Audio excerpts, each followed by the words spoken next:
हमारे चैनल को सब्सक्राइब करें और बेल आइकन दबाएं। नमस्कार, आदाब। मैं अनूप सोनी क्राइम पेट्रोल सतर्क के ब्लैक हेडलाइंस अध्याय के आज के एपिसोड में आप सबका स्वागत करता हूं। पता नहीं ऊपर वाले ने किस मिट्टी से बनाया मुझे। लड़की देखते ही आउट ऑफ कंट्रोल हो जाता हूं। अजीब सा फितूर चढ़ने लगता है तन बदन में।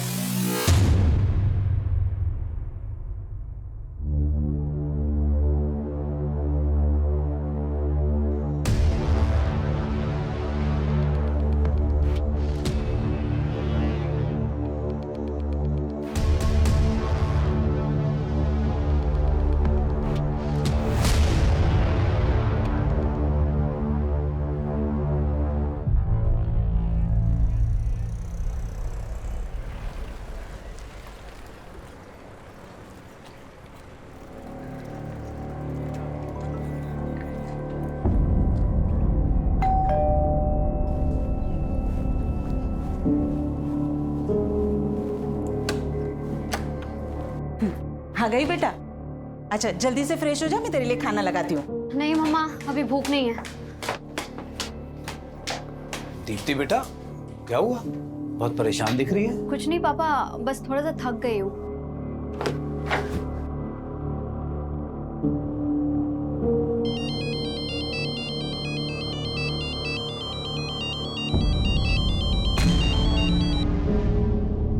हेलो हेलो, अरे तुम कुछ बोल क्यों नहीं रहे हो?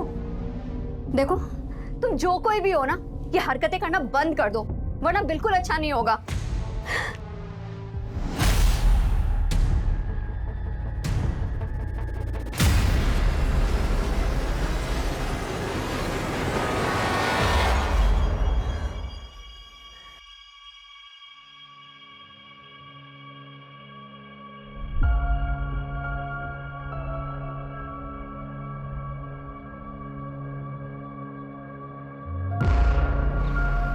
सरफराज, यहाँ क्यों खड़े?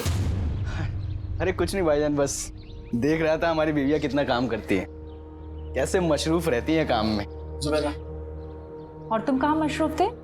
दिन भर से दिखाई नहीं दिए। देखा भाईजान, आपकी बहन एक बार मुझे देख ना लेना तो दिन नहीं कटता इनका। क्यों मिस कर रहे थे हमें? कमाल की जोड़ी है तुम दोनों की। एक साथ होते हो ना तो रौनक आ जाती है। अरे कहाँ भाभी जान, दूर के ढोल सुहाने होते हैं, वरना किस्मत तो अरबाज भाई की अच्छी है जो आप उनके गले का हार बनी। हमारी किस्मत में तो कांटे लगे हैं बस। अच्छा, बहुत चुपती हूँ ना मैं, भी बताती हूँ। आयशा, ये क्या कर रही हो? बहुत चुपती हूँ ना मैं। रुको रुको। अरे आयशा, आयशा, ये क्या कर रही तुम? आयशा, ये बाहर निकलो। सरप्राइज बच्चों की तरह। सॉरी भाभी, देखा तेरी मस्ती में भाभी के कपड़े खराब हो गए। तुम्हारे अरे कोई बात नहीं, मैं चेंज करके आती हूँ।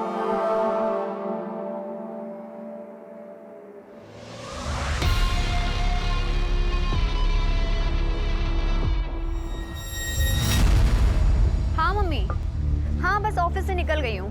ध्यान से आना। मम्मी आप ज्यादा टेंशन मत लीजिए। अच्छा मम्मी एक बात बताना, वो राजन मेरा लैपटॉप रिपेयर करके दे गया? नहीं, तेरा लैपटॉप तो नहीं आया। अरे कितना बड़ा झूठा है, मुझसे तो कह रहा था दोपहर तक रिपेयर करके घर पहुंचा दूंगा। चलो मैं जाके देखती हूँ। भैया समता नगर। हाँ।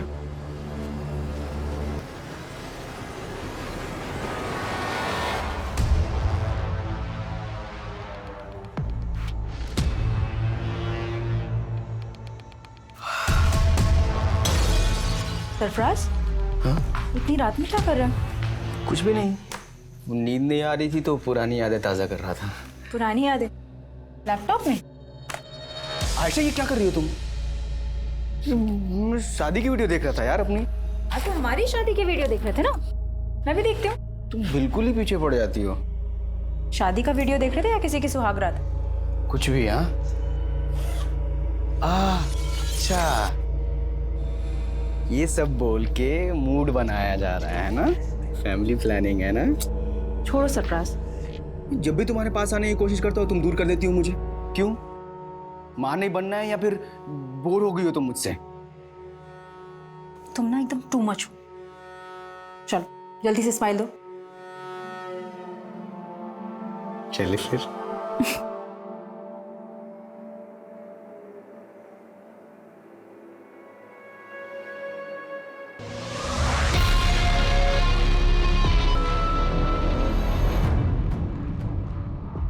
कहते हैं कि इंसान अपने तौर तरीके बदल सकता है, लेकिन फितरत बदलना बहुत मुश्किल काम है। और अगर फितरत बुरी हो तो उसके फितूर और भी खौफनाक होते हैं। और ऐसे फितूर में जीने वाले कभी पीछे मुड़कर नहीं देखते, जबकि आगे सिर्फ तबाही होती है। और ऐसी ही तबाही सरफराज का भी इंतजार कर रही थी।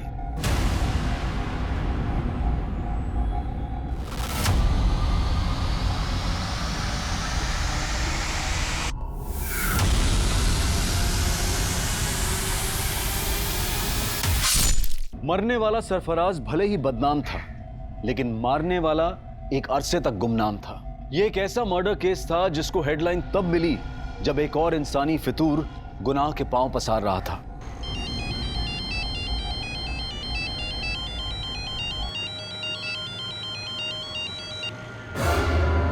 भैया जरा आराम से चलाइए आप।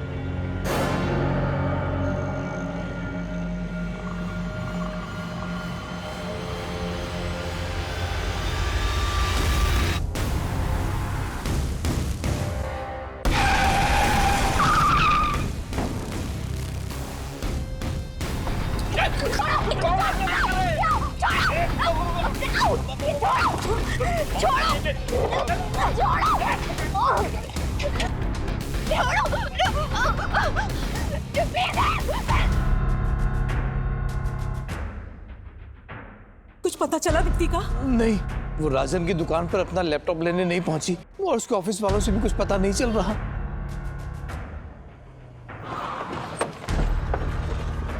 सर मैंने ही फ़ोन किया था आपको। यहीं से अगवा करके ले गए सर। मैं उन्हें यहीं समता नगर लेकर जा रहा था, इतने में वहीं से 2 लड़के आए और उठा कर ले गए सर। उस गाड़ी का नंबर नोट किया जिसमें लड़की को लेके गए? नहीं सर, सब कुछ इतना जल्दी हो गया कुछ समझ में नहीं आया सर। लेकिन सर वैन ब्लू कलर की थी सर।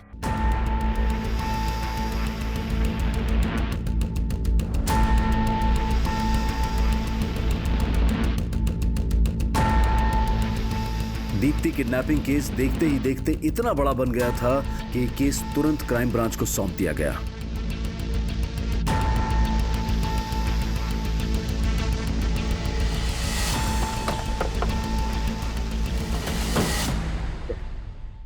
जैन सर। जैन, क्या अपडेट? सर बोरीवली कॉम्प्लेक्स से किडनैपिंग स्पॉट तक उस ऑटो का ट्रेल चेक किया। जहां जहां सीसीटीवी मिला वहां उस ऑटो के पीछे वैसी कोई ब्लू बैंड नहीं दिखे सर। और जहां किडनैपिंग हुई थी वहां सीसीटीवी नहीं था, इसलिए वैन आगे किस डायरेक्शन में गई इसका ट्रेस भी नहीं मिला। किडनैपिंग हुए 16 घंटे हो गए, पता नहीं सब लड़की किस हाल में होगी, और तुम कह रहे हो कि कुछ भी ट्रेस नहीं हुआ है? वो वैन जरूर किडनैपिंग स्पॉट से जंगल की तरफ गई होगी, उस डायरेक्शन में चेक किया? जी हाँ सर, वहां पूरी रात पेट्रोलिंग हुई है और उस पैच में कहीं सीसीटीवी नहीं सर, और ज्यादातर स्ट्रीट लाइट्स खराब पड़े। मैं मानता हूँ क्रिमिनल्स इन बातों का फायदा उठाते हैं, लेकिन हम ये एक्सक्यूज नहीं दे सकते। पता है ना मीडिया में कितना बवाल हो रहा है। सर जिस लड़की की किडनैपिंग हुई थी उसकी पहचान पता चल गई है। कल देर रात एक दीप्ति नाम की लड़की की मिसिंग कंप्लेंट फाइल हुई थी, और ये दीप्ति उसी एरिया में रहती है जहां से किडनैपिंग हुई थी। सर मैंने ऑटो वाले को इस लड़की की फोटो दिखाई तो उसने कहा कि वही लड़की है जो उसके ऑटो से किडनैप हुई थी।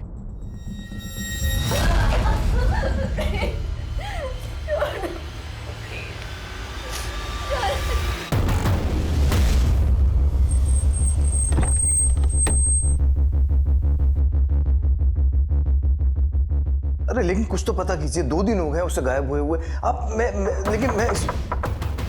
आपको कॉल करता हूँ थोड़ी देर में। क्या दीप्ति किडनैप हुई है? आपको किसी तरह की कोई फरौती का कॉल आया? नहीं सर। किसी पर शक है आपको? सर एक लड़का दीप्ति को काफी दिनों से परेशान कर रहा था। कौन लड़का? पता नहीं सर, लेकिन काफी टाइम से दीप्ति परेशान लग रही थी। कुछ दिन पहले वो फोन पे किसी के साथ झगड़ा कर रही थी, तभी इस बात का पता चला। देखो तुम जो कोई भी हो ना, ये हरकतें करना बंद कर दो, वरना बिल्कुल अच्छा नहीं होगा।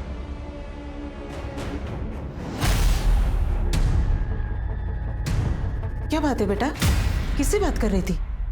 मालूम नहीं मम्मा कौन है, आए दिन मुझे ब्लैंक कॉल करता रहता है और आजकल तो मेरा पीछा करना भी शुरू कर दिया है। और मम्मा आज तो उसने हद ही कर दी, मतलब इतना सब कुछ दीप्ति के साथ हो रहा था तो आप लोगों ने पुलिस कंप्लेन क्यों नहीं की? यही गलती हो गई सर, पता नहीं था कि दीप्ति के साथ। प्लीज सर, प्लीज उसका पता कीजिए सर। देखिए हम पूरी कोशिश कर रहे हैं, ये काम है हमारा। आप लोगों ने कल दीप्ति को आखिरी बार कब देखा था? जी कल सुबह जब ऑफिस जा रही थी। कहाँ ऑफिस है दीप्ति का? जी बोरीवली में एबल कंप्यूटर्स नाम की कंपनी है, वहीं पर सेल्स एग्जीक्यूटिव है। ऑफिस से निकलते वक्त उसने अपनी मम्मी को फोन भी किया था। अच्छा मम्मी एक बात बताना, वो राजन मेरा लैपटॉप रिपेयर करके दे गया? नहीं, तेरा लैपटॉप तो नहीं आया। अरे कितना बड़ा झूठा है, मुझसे तो कह रहा था दोपहर तक रिपेयर करके घर पहुंचा दूंगा। चलो मैं जाके देखती हूँ। दीप्ति रात को 9 बजे तक घर ही नहीं पहुंची, फिर उसका फोन भी बंद आने लगा। मैं राजन की दुकान पर गया पूछने के लिए तो वो कहने लगा कि दीप्ति वहां भी नहीं पहुंची। ये राजन की शॉप कहाँ है? हाँ सर, दीप्ति मैडम मेरी पुरानी कस्टमर है, उन्होंने अपना लैपटॉप ठीक करने के लिए मुझे दिया था। राजन भाई, अरे ये लैपटॉप चेक कर लेना, आजकल बहुत हैंग कर रहा है और इसमें वाईफाई का सिग्नल भी नहीं शो करता है। अरे मैडम 2 मिनट में चेक करके बताता हूँ प्रॉब्लम क्या है। आप बैठो ना, बैठो ओए, इधर मैडम के लिए कोल्ड ड्रिंक लेके आ जल्दी। नहीं राजन भाई, मुझे ना बहुत लेट हो रहा है, आप इसको सही करा के ना घर पहुंचा देना बस। आप इसे भी रखो और पहुंचा देना आप, ठीक है? अरे मैडम 2 मिनट में देख। कल शाम 7 साढ़े 7 बजे उनका फोन भी आया था मुझे।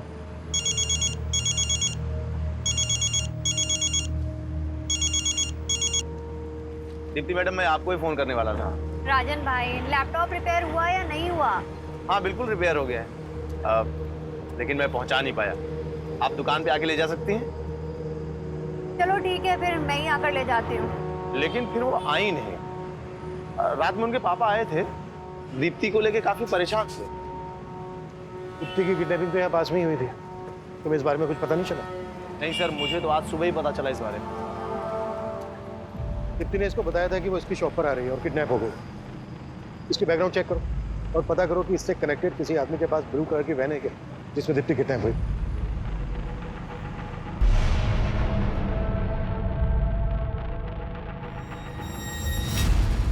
दीप्ति के पेरेंट्स ने बताया था कि कोई लड़का दीप्ति को ब्लैंक कॉल करता है, स्टॉक करता है। दीप्ति के कॉल रिकॉर्ड से स्टडी करो और जहां जहां दीप्ति का आना जाना था वहां सीसीटीवी फुटेज चेक करो।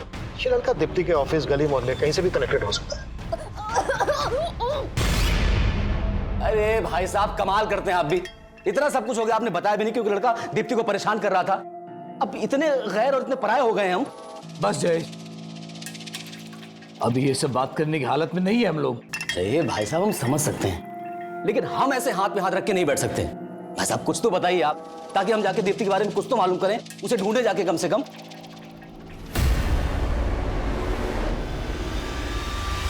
दीप्ति के किडनैपर्स तक पहुंचने के लिए दीप्ति के ऑफिस, घर, मोहल्ले हर जगह पूछताछ की जा रही थी, लेकिन दीप्ति को सही सलामत ढूंढने की पुलिस की कोशिश अब नाकाम हो गई थी।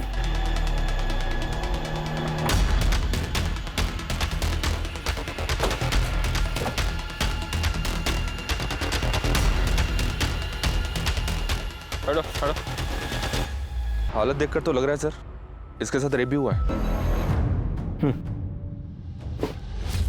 ये जगह किडनैपिंग लोकेशन से 7-8 किलोमीटर दूर है। आसपास पता करो, शायद किसी से उस ब्लू कलर की वैन के बारे में पता चल जाए जिसमें दीप्ति किडनैप हुई थी। Okay sir.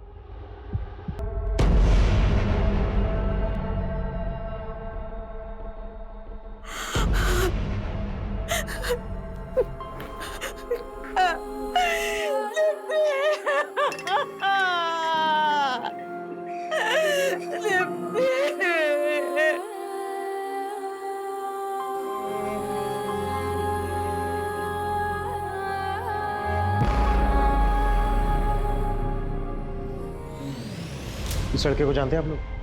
नहीं सर, क्या इसी लड़के ने? संकेत नाम है इसका। इसका नंबर हमें दीप्ति के कॉल रिकॉर्ड्स में मिला। इनफैक्ट ये अपने 2 अलग-अलग नंबर से दीप्ति को कॉल करता था। सर एक मिनट, मैंने इस लड़के को ही देखा है।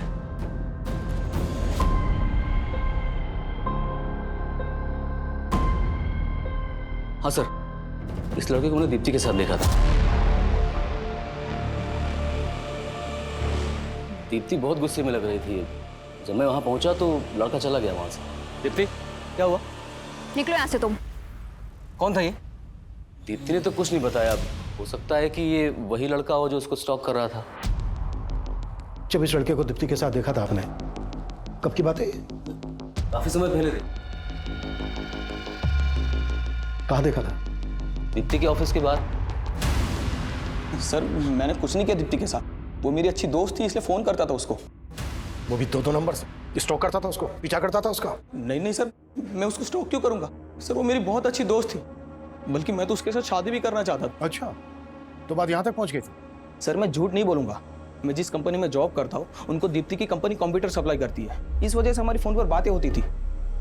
उसके बाद हम दोनों एक दूसरे को पसंद भी करते थे। ये लो। Thank you. यार दीप्ति, तुम इतनी इंटेलिजेंट हो, MBA भी किया हुआ है तुमने, एक कंपनी में क्यों फंसी हो? तुम्हें तो बहुत अच्छे जॉब ऑफर्स मिल सकते हैं। फंसी नहीं हूँ संकेत, मैं ना बस सही मौके का इंतजार कर रही हूँ। सही मौका मिलते ही मैं सीधा अब्रॉड। सच में? और जॉब के अलावा क्या सोचा है तुमने? मतलब? मुझे नहीं पता कि तुम कैसे रिएक्ट करोगी, but I really like you. क्या तुम भी मुझसे? सर पसंद तो वो भी मुझे करती थी, पर सर दीप्ति शादी करने के लिए तैयार ही नहीं थी। संकेत मैंने तुम्हें कितनी बार बोला है कि मैं शादी के लिए अभी प्रिपेयर नहीं हूँ। यार दीप्ति, तुम सिर्फ अपने बारे में सोच रही हो, क्या तुम मुझसे प्यार नहीं करती? यार बार बार वही सवाल, मैंने बोल दिया, अब मुझे इस टॉपिक पर कोई बात नहीं करनी है संकेत। सर उसके बाद तो उसने मेरा फोन उठाना ही बंद कर दिया, इसलिए मैंने दूसरा नंबर लिया था और उसको कॉल करता था मैं। हेलो, अरे तुम कुछ बोल क्यों नहीं रहे हो? सर एक दो बार उसने फोन उठाया, लेकिन मैं बात करने की हिम्मत जुटा नहीं पाया, और जब बात करने की कोशिश की तो वो और ज्यादा नाराज हो गई थी। हेलो दीप्ति, कैसी हो तुम? तुम मुझे इतने दिनों से ब्लैंक कॉल कर रहे हो? नहीं दीप्ति, मैं तो बस तुम्हें। बस करो, तुम्हारी फितरत ना मैं बहुत अच्छी तरीके से जानती हूँ, और अब मुझे दोबारा फोन मत करना। सर मैं तो बस उसको एक बार मिलना चाहता था, लेकिन उसका कोई जवाब ही नहीं आया। और जब तेरी ये समझ में आया कि वो तुझे अवॉइड कर रही है, तो ये बात तेरे से बर्दाश्त नहीं हुई, इसलिए तूने दीप्ति को किडनैप किया और उसके बाद उसका रेप किया और मर्डर कर दिया। सर क्या बात कर रहे आप? मैं सच बोल रहा हूँ, मैंने उसके साथ कुछ भी नहीं किया, मैं कसम खाता हूँ। जब तुमने उस लड़के को दीप्ति से झगड़ते हुए देखा तब मुझे क्यों नहीं बताया? उस दिन तो बड़ी बड़ी बातें कर रहे थे, अब मुझसे पूछ रहे हो कि लड़का कौन है? अरे भाई साहब, अगर तब बता देते ना तो बड़ी मुसीबत हो जाती। अच्छा ठीक है, आज बता रहे हैं तो क्या आप सुन रहे हैं? क्या कहना क्या चाहते हो तुम? भाई साहब कहना ये चाह रहे हैं कि आप दीप्ति को अच्छी तरह से जानते थे, वो कैसी थी। अगर तब बोलते ना तो कहते कि मेरी लाइफ में ताक झांक कर रहे हो। देख लिया ना आपने, आप लोगों से कितना छुपाती थी वो। खबरदार जो मेरी बेटी के बारे में कुछ बोला तो वो अब नहीं रही है। और नहीं भाभी जी, मेरे कहने का मतलब ऐसा नहीं था। तुम्हारा सब मतलब समझती हूँ मैं।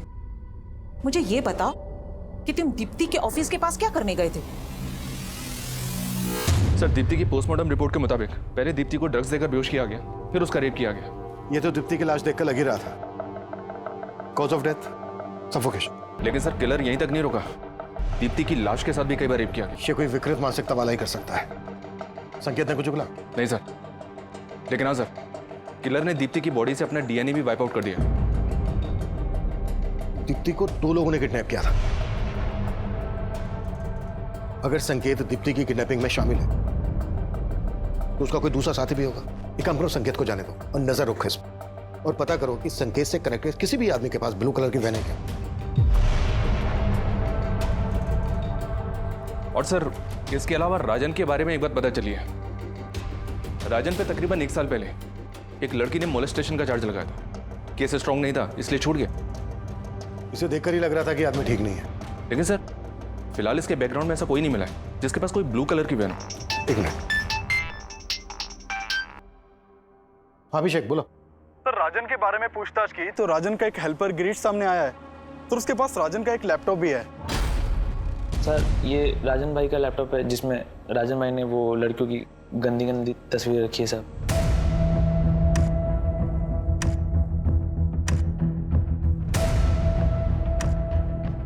ये लैपटॉप तुम्हारे पास कैसे आया? साहब वो राजन भाई के यहाँ मैं बहुत सालों से काम करता था साहब, और पिछले 3-4 महीने की पगार वो मेरी लटका के रख रहे थे, और जब मांगने गया तो सब धक्का मार के बाहर निकाल दे रहे थे साहब। नहीं देता पगार, चल निकल यहाँ से, चल निकल। तो गुस्से में आके मैं लैपटॉप उठा के भाग गया साहब। ये लैपटॉप में जो लड़कियां हैं कौन है ये? सर वो मालूम नहीं सर मुझे। राजन का दीप्ति को लेकर कैसा बिहेवियर था? साहब राजन भाई तो थोड़े अयास हैं साहब, मैंने साहब को बताया था साहब। और दीप्ति मैडम को लेकर उनकी नज़र कुछ ठीक नहीं थी साहब। ठीक है, जाओ तुम। Thank you sir, thank you. Deepti के साथ जिस तरह से रेप किया गया उससे तो यही लगता है कि ऐसी मानसिकता वाला आदमी ऐसा कर सकता है। चेक करो, हो सकता है इसमें दीप्ति के भी फोटोग्राफ्स हो, और राजन को लेके आओ। सर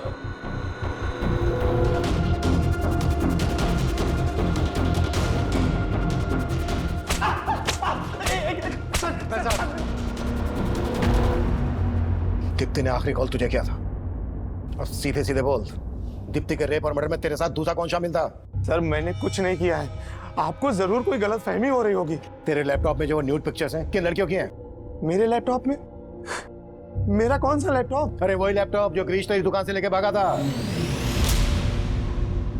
हाँ सर, गिरीश मेरी दुकान से लैपटॉप लेकर भागा था, लेकिन सर वो लैपटॉप मेरा नहीं है, वो तो एक लड़का मेरी दुकान पे मुझे बेच के गया था। अच्छा, तो कहानी सोच क्या है? सर मैं सच बोल रहा हूँ, एक दिन एक लड़का उस लैपटॉप को लेकर मेरी दुकान पे आया था और मुझे बेच के गया था।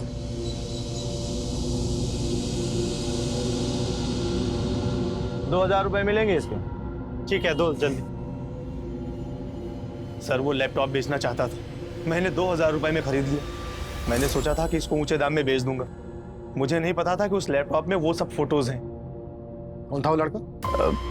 मुझे नहीं पता सर, वो तो मैंने पहली बार अपनी दुकान पे देखा उस लड़के को। सर मैं एक इज्जतदार आदमी हूँ। ओ इज्जतदार आदमी, सब पता क्या है हमने तेरे बारे में? मोलेस्टेशन का चार्ज लगा था तुझ पर। वो तो झूठा आरोप है सर मेरे ऊपर, मैं सच बोल रहा हूँ। ऐसे नहीं उगलेगा ये, उगलवा इस। Top sir sir sir sir sir एक सर सर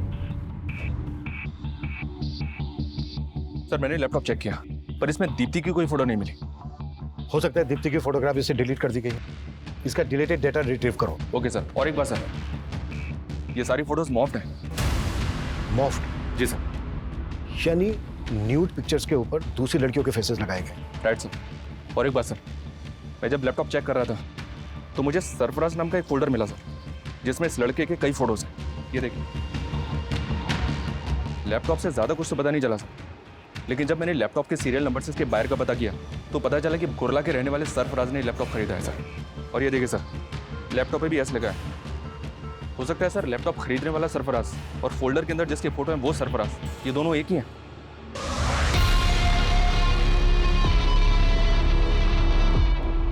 पॉसिबल है।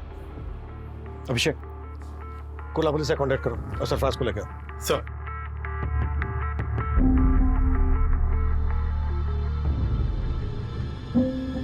आयशा चलो गर्मा गर्म चाय। सॉरी।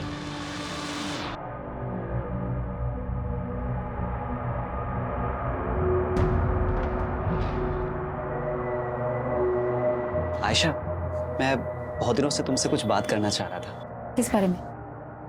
माना कि तुम्हारी डिलीवरी में काफ़ी कॉम्प्लिकेशंस थी, लेकिन अब तुम फिट हो और जूही भी 1 साल की हो गई है। आयशा, तुम वही बिजनेस फिर से शुरू क्यों नहीं कर देती जो तुम जुबैदा भाभी के साथ करती थी? नहीं वसीम, अब हालात बहुत बदल गए हैं। मुझे नहीं लगता कि जुबैदा भाभी दोबारा वो काम शुरू करना चाहेंगी। तो तुम क्यों शुरू नहीं कर देती? क्यों? मेरा और जूही का खर्च चलाना मुश्किल हो रहा है क्या? आयशा, मैंने तुम्हारी हर मुश्किल को आसान किया है और तुम मेरे लिए मुश्किल नहीं बन सकती। और जूही, उसका नाम नहीं लिया तुमने। क्यों? वो सरफराज का खून है इसलिए?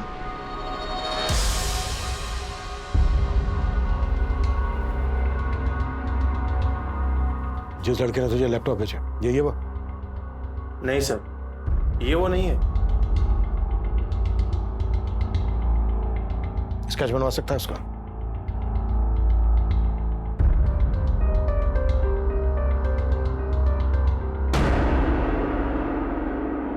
हाँ, वो लड़का कुछ कुछ ऐसा ही दिखता था।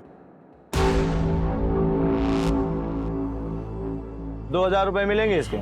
ठीक है, दो।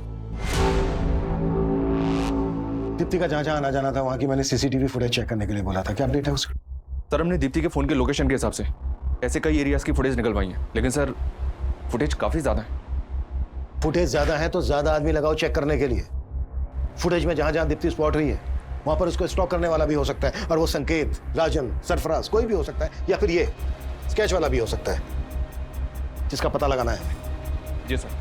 दीप्ति की हत्या हुए अब 10 दिन बीत चुके थे, लेकिन दीप्ति के हत्यारे की तलाश में अब पुलिस को सरफराज से जुड़े ऐसे राज पता चलने वाले थे जो इस केस को और भी उलझा देने वाले थे। सर मैंने कुर्ला पुलिस से कांटेक्ट किया तो मालूम चला कि सरफराज पिछले 1.5 साल से लापता है। लापता है?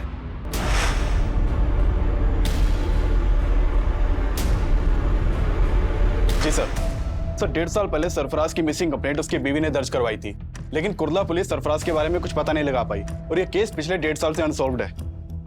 1.5 साल से? ऐसा क्या इस केस में कि पिछले 1.5 साल से सॉल्व नहीं हुआ?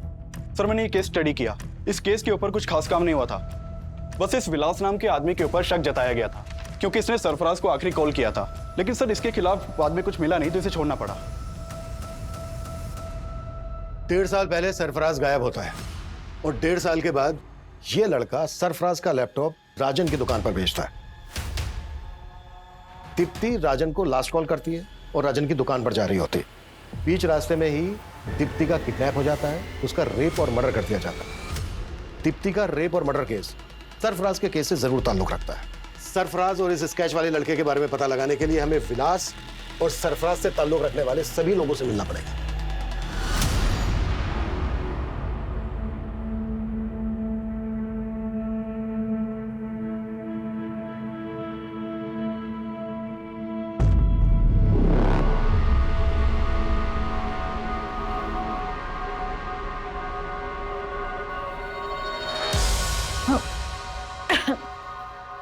क्या हुआ ऐशा? कुछ नहीं।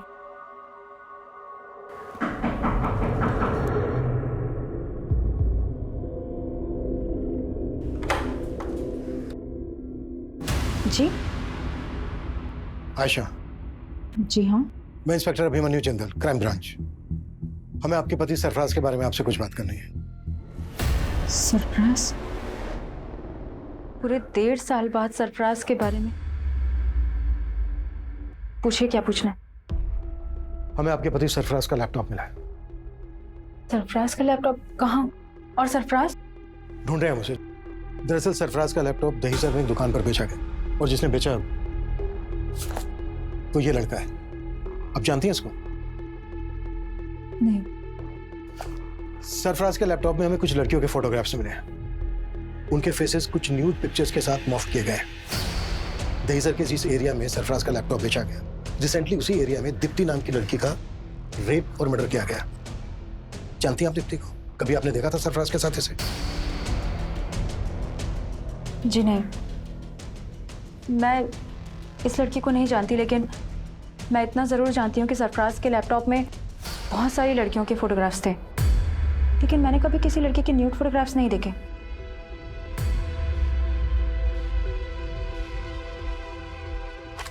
वो यही थी लड़कियां?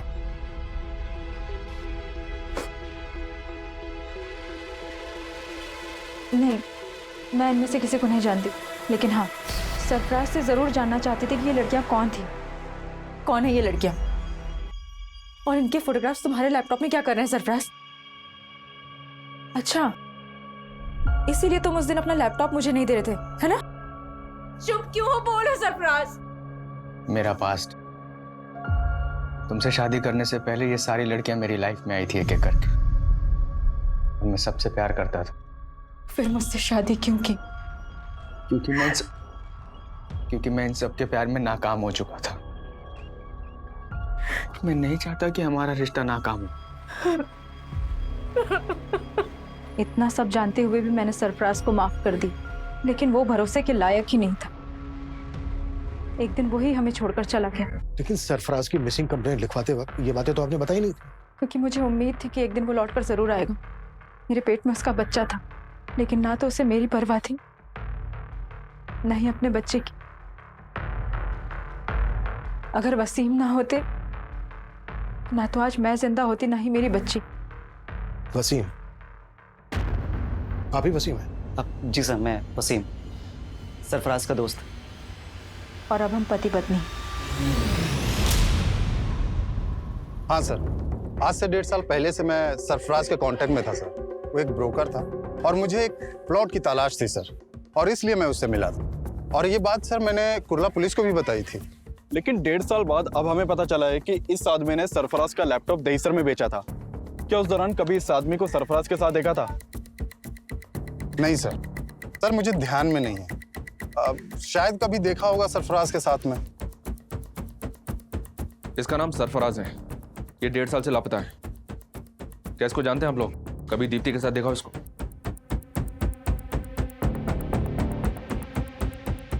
और इसको? जी नहीं सर। तो क्या इन दोनों ने? ऐसा शक है हमें। शक करने की वजह तो है। जिस तरह से सरफराज के गायब होते ही आयशा और वसीम ने शादी कर ली, उसे तो यही लगता है कि सरफराज खुद से गायब नहीं हुआ है, बल्कि सरफराज को गायब किया गया। वैसे भी जिस आदमी के लैपटॉप में इतनी सारी लड़कियों की न्यूड पिक्चर्स, वो उन्हें डिलीट किए बिना अपना लैपटॉप क्यों बेचा? इसको ना तो आयशा ने पहचाना और ना ही वसीम ने। कहीं ऐसा तो नहीं है कि ये दोनों इसको जानते हैं लेकिन हमसे सच छुपा रहे हैं? सर मैंने ये स्केच हर जगह सर्कुलेट करवा दिया। इसके साथ साथ हमारी टीम अब ये भी पता लगा रही है कि सरफराज और दीप्ति से जुड़े किसी भी इंसान के पास वो ब्लू वैन तो नहीं जिसमें दीप्ति को किडनैप किया गया।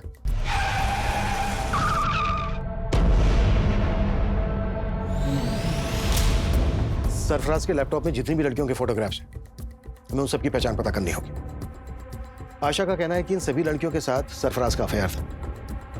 अगर ये सच है तो पॉसिबल है दीप्ति भी सरफराज का पास्ट। लैपटॉप का डिलीटेड डेटा रिट्रीव हुआ? फिलहाल तो नहीं सर, जल्दी हो जाएगा।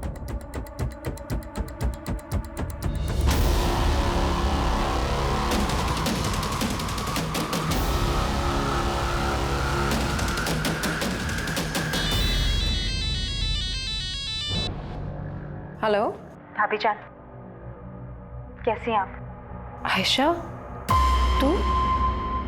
लगता है अब तो आपने मेरा नंबर भी डिलीट कर दिया अपने मोबाइल से।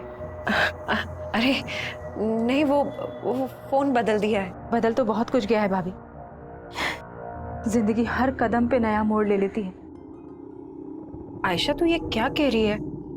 मैं कुछ समझी नहीं। मुझे तो लगा था आप खुद ही फोन करके बता देंगे, लेकिन कोई बात नहीं, मैं ही पूछ लेती। पुलिस को क्या बताया आपने मेरे बारे में? पुलिस? आयशा, आयशा ये क्या कह रही है तू? क्यों? पुलिस सरफराज के बारे में पूछताछ करने के लिए आपके पास नहीं आई?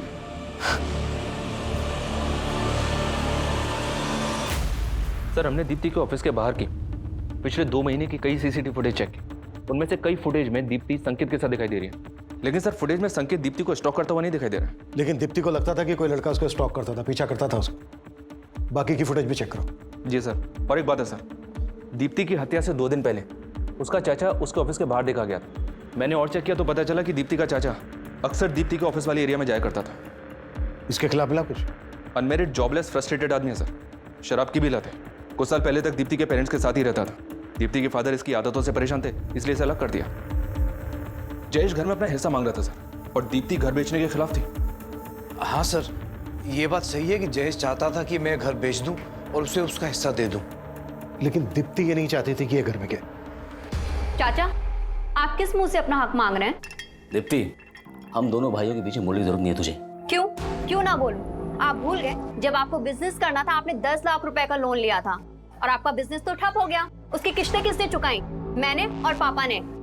तू हद से ज्यादा नहीं बोल रही है? हा? क्यों? आप भी हद में कहाँ रहते हैं? काम आपको आता नहीं है और नशा आपसे छूटता नहीं है।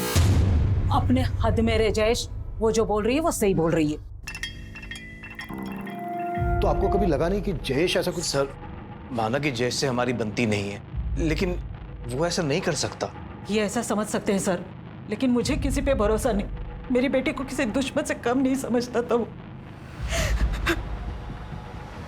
साहब मुझे मालूम था भाभी जी मुझे बख्शेंगे नहीं, लेकिन मैं इतना गया गुजरा नहीं हूं कि अपनी भतीजी के साथ ये सब। तो फिर उसके ऑफिस के पास क्यों मंडराता था? दीप्ति की हत्या से 2 दिन पहले भी तू वहां देखा गया, क्यों गया था?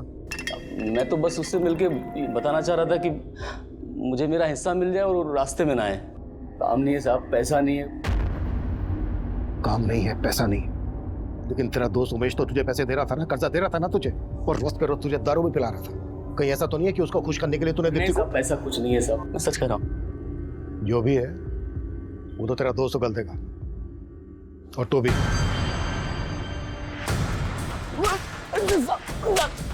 मैंने कुछ नहीं किया था। सर इस लैपटॉप का डिलीटेड डाटा रिट्रीव कर लिया गया है। सर इसमें दीप्ति के फोटोज नहीं मिले। ये देखिए, एक दूसरी लड़की के न्यूड फोटोज मिले। मतलब इस लड़की के फोटोग्राफ्स मॉर्फ नहीं किए गए हैं? नहीं सर, ये फोटोज मॉर्फ नहीं किए गए, बल्कि ओरिजिनली ऐसे ही खींचे गए हैं।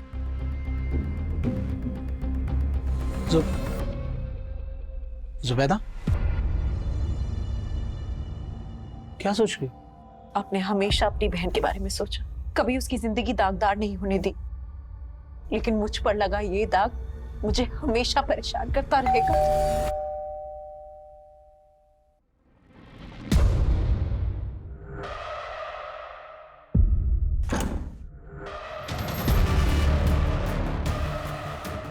एक दूसरी लड़की के न्यूड फोटोज मिले हैं। मतलब इस लड़की के फोटोग्राफ्स मॉर्फ नहीं किए गए हैं? आप कुछ बोल क्यों नहीं रही हैं? सरफराज के लैपटॉप में आपके ये फोटो होने की कोई तो वजह होगी।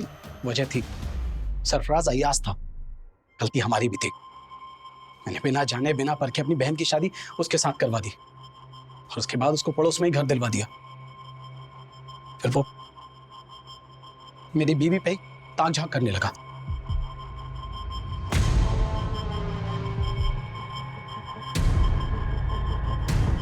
मुझे कभी भी उसकी नीयत पर शक नहीं हुआ। मैं और आयशा तो मिलकर एक साथ अच्छे से काम कर रहे थे, काम बढ़ भी रहा था, लेकिन फिर अचानक मुझे माइग्रेन का प्रॉब्लम हो गया। आयशा, मैं नहीं चाहता कि इस काम से जुबैदा को और ज्यादा तकलीफ हो। डॉक्टर ने 2 महीने का हैवी कोर्स दिया है। देखो, इस दवा को खाने से इसको ज्यादा नींद आएगी। तुम बात को समझो। ऐसा करो कि कुछ दिन के लिए काम बंद कर दो। मेरी तबीयत की वजह से हमें कुछ टाइम के लिए हमारा काम बंद करना पड़ा, और एक दिन मैं दवा लेके बस आराम कर रही थी तो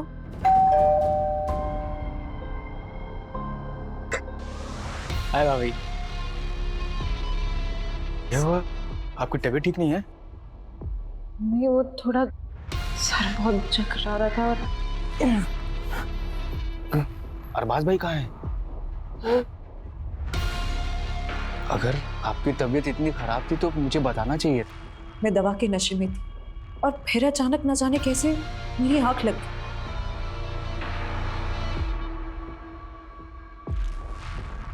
और फिर उसने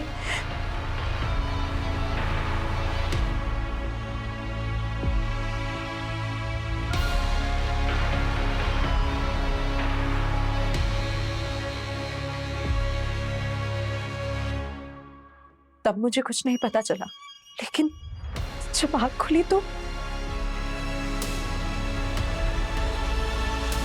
फिर अरबाज घर वापस आए तो मैंने उन्हें सब कुछ बता दी। मैं तो उसी वक्त पुलिस के पास जाना चाहती थी, लेकिन इन्होंने मना कर दिया।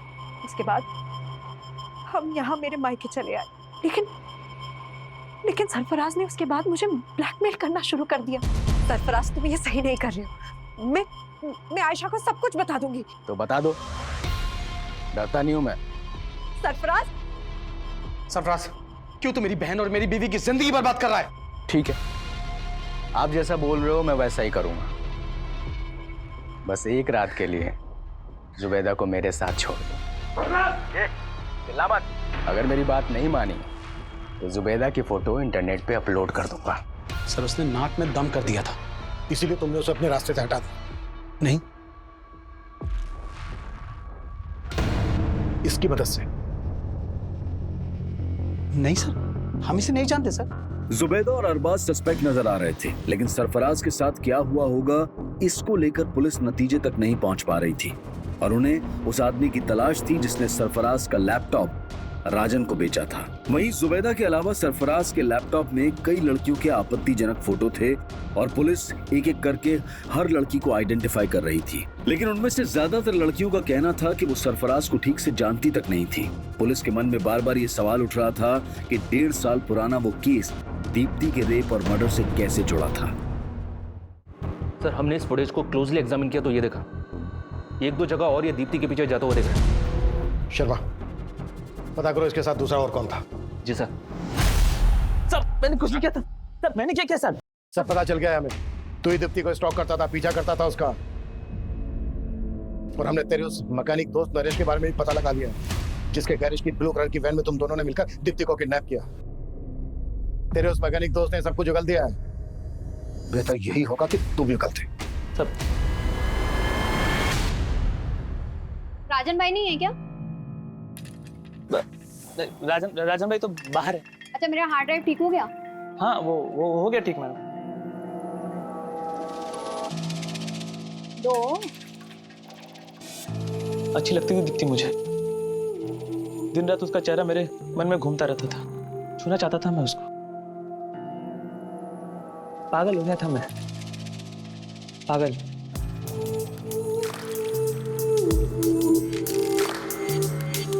प्यार करता था मैं उससे। अगर मैं उसको ये बात बोलता तो कभी नहीं मानती। मेरे को मालूम था उस दिन वो राजन भाई की दुकान पे आने वाली। आप दुकान पे आके ले जा सकती हैं। अपने दोस्त का प्लान बना के उठा लिया उसको।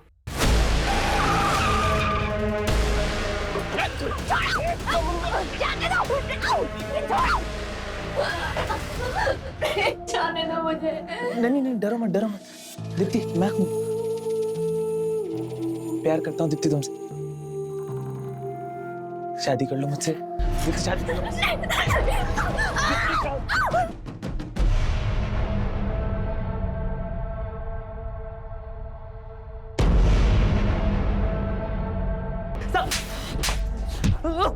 साहब मरते तब तक तू उसका रेप करता रहा और मरने के बाद भी बोलता है प्यार करता था। कुत्ता साले। और इतना कुत्तों की इसकी चीखें पुलिस स्टेशन के 1 किलोमीटर दूर तक सुनाई देनी चाहिए। दीप्ति एक ऐसे गुनाह का शिकार हुई थी जिसको लेकर हम आए दिन आक्रोश से भर उठते हैं, पर कुछ कहते नहीं, कुछ करते नहीं। और आज ये बेबसी हम सब महसूस कर रहे हैं, लेकिन इसकी कोई रोकथाम नजर नहीं आ रही। दीप्ति रेप और मर्डर केस पुलिस सॉल्व कर चुकी थी, लेकिन सरफराज मर्डर केस अब भी बिना नतीजे के था। पुलिस अब भी सरफराज को मिसिंग मानकर ढूंढ रही थी, जो कि जुबैदा और कई और लड़कियों का गुनहगार नजर आ रहा था। सर ये स्केच इस शाद नाम के लड़के का है। ये साइन में एक फैक्ट्री में काम करता है और सर 1 महीने से गायब। और सर ये भी पता चला है कि ये शाद इस विलास के टच में भी था। जब 1.5 साल पहले सरफराज गायब हुआ था तो उसे आखिरी कॉल इसी ने किया था।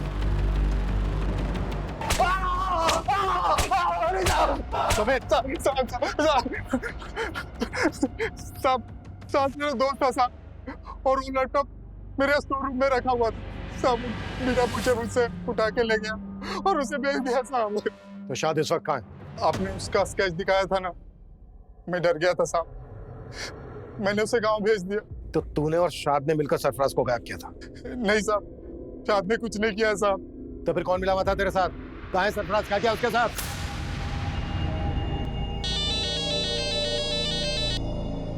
हेलो विलास भाव, अरे बताओ क्या खिदमत करूं आपकी? अरे बहुत इंतजार कराया आपने।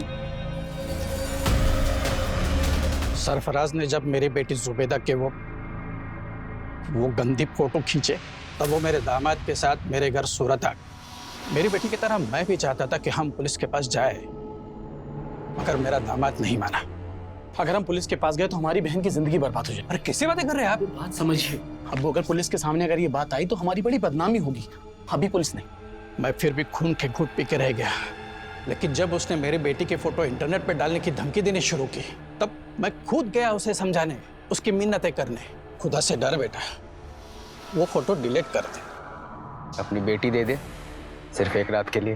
राज, तू ये सही नहीं कर रहा है, समझा? चले, क्या जो करना कर ले। विलास को तो मैं काफी दिनों से जानता था। बहुत सारा कर्जा लेकर रखा था उसने मुझसे। और तुमने उसको बोला कि अगर वो तुम्हारा साथ देगा तो तुम उसका सारा कर्जा माफ कर दोगे। मैंने जो भी किया अपनी बेटी के आबरू बचाने के लिए किया, और मुझे उसका जरा भी अफसोस नहीं है। जुबैदा के पिता यूसुफ ने कहा कि उसे अपने किए का कोई पछतावा नहीं है। और हमारे समाज और हमारे आसपास शायद ऐसे कई लोग होंगे जो शायद ये सोचते होंगे कि सिर्फ सरफराज ही क्यों, अगर दीप्ति के गुनहगार गिरीश का भी सरफराज जैसा ही अंजाम होता तो शायद गलत नहीं होता।